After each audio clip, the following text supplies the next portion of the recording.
Hey guys, welcome back to my YouTube channel Moni Kiran vlogs. మనాలిలో మా day 2 video అండి ఇది. ఎర్లీ మార్నింగ్ మేము లేచి ఫ్రెష్ అయ్యి మెస్ దగ్గరికి వెళ్ళి బ్రేక్ఫాస్ట్ అయితే చేసేసాం. సెకండ్ డే వీడియో పెట్టడానికి ఇంత లేటా అనుకోకండి. బ్రేక్ఫాస్ట్కి వచ్చేసి బ్రెడ్, పూహ, ఆలు ఇంకా పూరి అయితే పెట్టారు. టేస్ట్ అయితే బాగానే ఉంది. ఇంకా మేము అక్కడ బ్రేక్ఫాస్ట్ చేసేసి కసోల్ మనాలికి అయితే స్టార్ట్ అయిపోయాం. మనాలిలో రోడ్ అవుట్ సైడ్ ప్లేసెస్ అయితే ఎక్సలెంట్ అసలు.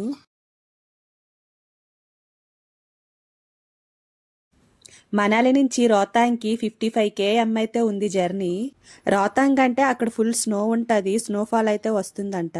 బట్ ఏంటి అంటే ఫుల్ ఎక్కువ స్నో ఉండడం వలన అదైతే క్లోజ్ చేసేసారంట. అప్పుడు అదిగో ఆ కొండపైన స్నో కనిపిస్తుంది కదా, ఇప్పుడు అంత పైకి వెళ్ళాలి మేము.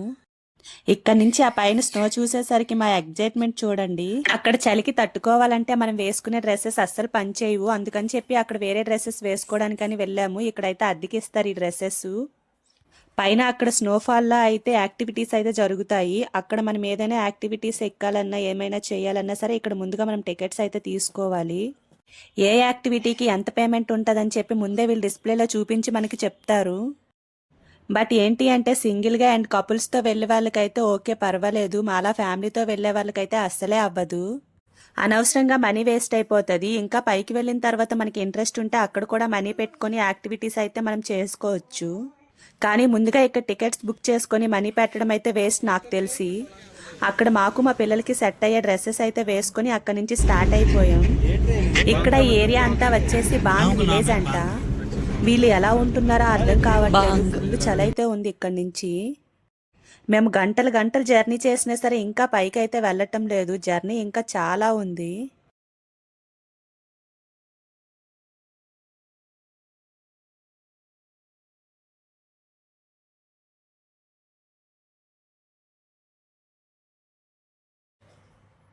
ఇది వచ్చేసి ఇక్కడ గవర్నమెంట్ స్కూల్ అంట.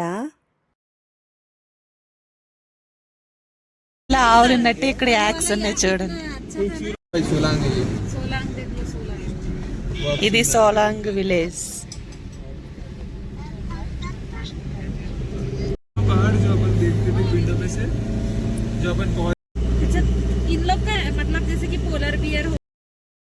అటల్ టనల్ అయితే రీచ్ అయిపోయాం. వరల్డ్లో లాంగెస్ట్ హైవే అంట ఈ టనల్.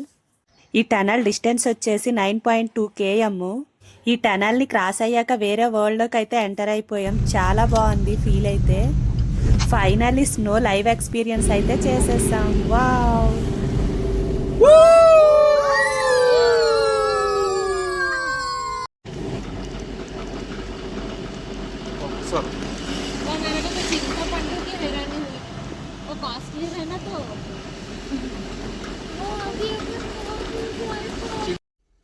ఇక్కడ నుంచి ట్రాఫిక్ చూసారా, స్నో దగ్గరికి వెళ్ళడానికి ఎంత ట్రాఫిక్ ఉందో.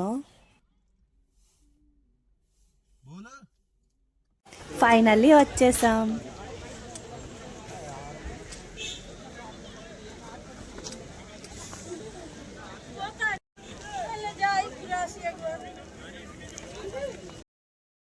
చిన్నప్పుడు మట్టిలో ఆడుకున్నట్టు ఇక్కడ స్నోలో ఆడుకున్నాం. చాలా రోజుల తర్వాత చిన్న పిల్లలా ఆడుకున్నాను. మా పిల్లలు వచ్చేసి ఎంత ఎంజాయ్ చేశారంటే అస్సలే చెప్పలేను, చూస్తున్నారు కదా. ఇంత చిన్న ఏజ్లో మనకు స్నో అంటే ఏంటో కూడా తెలీదు. కానీ ఆడుకున్నంతసేపు బాగానే ఆడుకున్నారు, కానీ తర్వాత కాసేపు అయ్యేసరికి అస్సలు చలికి తట్టుకోలేకపోయారు వీళ్ళైతే.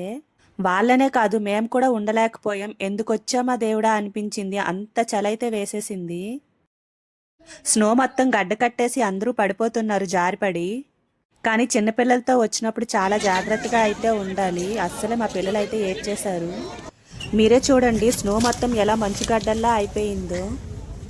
ఆ చలికి మా పిల్లలు బాగా ఏడ్చేశారు. ఫైనల్గా అక్కడైతే మేము వచ్చేసి మ్యాగీ అయితే తీసుకున్నాం. ఈ ప్లేట్ మ్యాగీ వచ్చేసి 80 రూపీస్ ఇక్కడ.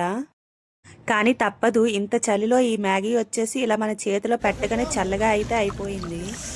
మీరే చూడండి వాటర్ ఎలా గడ్డకట్టుకుపోయిందో. ఇంకా నెక్స్ట్ టైం అంటూ వస్తే మాత్రం పిల్లలతో రాకూడదని చెప్పి ఫిక్స్ అయిపోయాం మేమైతే. ఇక్కడ మంట పెట్టారని వెళ్ళాం, కానీ ఆ మంట కోసం ఎంతమంది జనాలు వెయిట్ చేస్తున్నారంటే అలా వస్తూనే ఉంటున్నారు. ఇక్కడ 5 రూపీస్ మ్యాగీ ప్యాకెట్ ఒక 2 మెంబర్స్కో 3 మెంబర్స్కో షేర్ చేస్తారు. 80 రూపీస్. బాయిల్డ్ ఎగ్ వచ్చేసి 50 రూపీస్ అంట. ఇంకా పిల్లలు ఫుల్గా ఏడ్చేసరే మేమే బయటికి వెళ్ళిపోయాం. ఫైనల్గా మేము ముందుగా అద్దెకి తీసుకున్న డ్రెస్సులు అయితే అక్కడ డ్రెస్ చేంజ్ చేసేసుకుని మళ్ళీ మేము ఉన్న రూమ్కి అయితే వచ్చేసి డిన్నర్ అయితే చేసేసాం. ఇదేనండి ఈ రోజు వీడియో. నా వీడియో కనుక మీకు నచ్చినట్టయితే లైక్ చేయండి, షేర్ చేయండి, కామెంట్ చేయండి, సబ్స్క్రైబ్ చేయడం మాత్రం మర్చిపోకండి. ఓకేనా? Thank you for watching. Bye bye.